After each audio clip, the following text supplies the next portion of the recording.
आज हमने बहुत मेगा ड्राइव यहाँ पर की है। तकरीबन 20 टीम हम यहाँ पर लेके आए।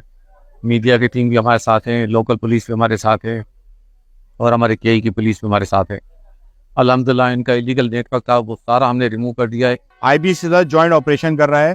उसके अंदर हम लोग यहाँ डायरेक्ट यूज, इनलीगल कुंडास, non payment defaulter, big defaulters, इन चीज़ों पे हम लोग काम कर रहे हैं। आप बिजली चोरी करेंगे आप लो शेड में जाएंगे, आप पेमेंट नहीं करेंगे बिल के अगेंस्ट आप लो शेड में जाएंगे।